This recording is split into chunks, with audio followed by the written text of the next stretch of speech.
Ma'am, huwag naman po kayo masyadong maingay. Baka po kasi may iskandalo tayo sa labas. Isipin nila kung ano pong ginagawa natin dito. Ang sarap kasi. Huwag mo silang pansinin. Wala akong pake. Gusto mo, totohanin pa natin eh. Yan na po ma'am, tapos na po.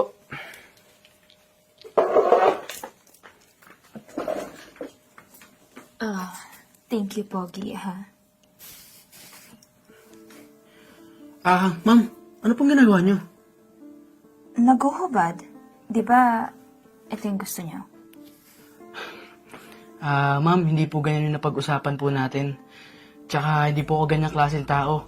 May girlfriend din po ako. Tsaka magagalit po si Papa God. Bakit? Di ba ganyan naman kayo mga tattoo artist? Tinatatuan niyo yung client niyo, tapos katawan yung kapalit. Ma'am, pasensya na po. Pero hindi po ako ganun.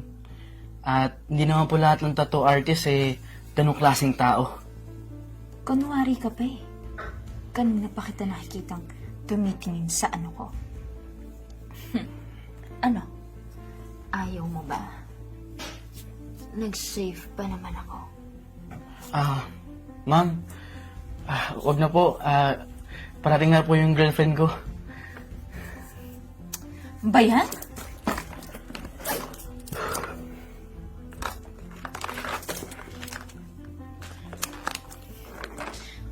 Wala akong cash. Pwede mag-withdraw muna ako. Mahal-mahal maningil, hindi naman kagandahan yung tattoo mo. Balik na lang ako, Magpapatato tapos wala naman palang dalang pera.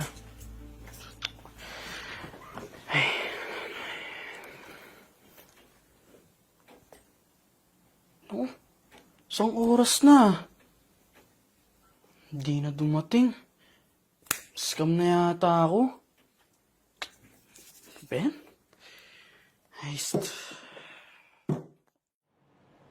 Tignan mo yung tattoo ko. Bi, ang ganda ng tattoo mo, ha? Uy, wag mong hawakan, masakit. Bago lang yan, eh. Saan ka nagpatato? Di dun sa tattoo artist sa Alriga. Take note, mahal ang bayad ko dyan, no? Oh, may pera ka naman pala eh. Baka naman pwede mo na akong bayaran sa utang mo. Di ba sabi mo pag nagkapera ka, babayaran mo na ako? Pwede ba nagsahod na lang?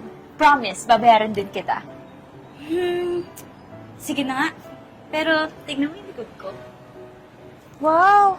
Saan ka nagpagawa niyan? Tsaka kailan pa yan? Kahapon. Bakit? Ang tingin mo magpapatalo ako sa'yo?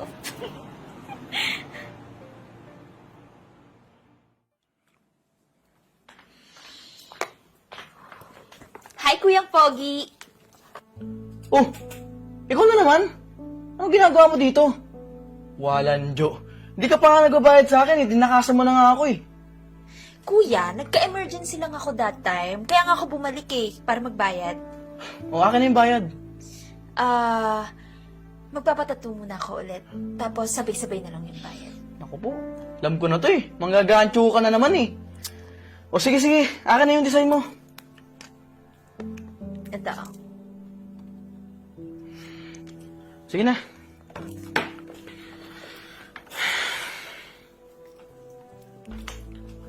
Gandahan mo, kuya. Sarap.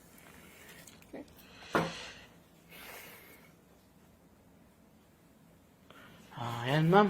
Tapos na po. Sarap mo talaga, kuya.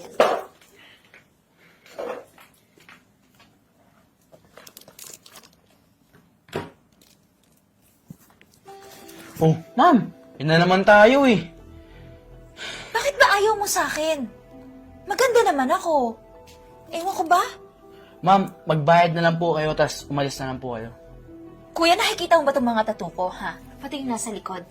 Hindi ako nagbabayad dyan. Hindi ako nagbabayad sa mga tao. Dahil pinapaligaya ko lang sila. Kaya nagtataka ako kung bakit ayaw mo eh. Babe, ano nangyayari dito? Anong ginagawa mo dito? Babe. Tsaka pala sinasabi ko sa yung babaeng tinatuan ko, tas hindi nagbayad. Kapal din naman talaga ng mukha mo no? Hindi mo pa nga ako binabayaran sa utang mo. Tapos, dahil sa tato, nagpapakilala ka? Ang dumi-dumi mo, nakakadiri ka. Sis, hindi ko naman alam na boyfriend mo yan eh. Kapal ng mukha mo. Aray! Babe, tama na! Hayaan mo na siya. Hoy, ikaw, malis ka na nga dito. Alis!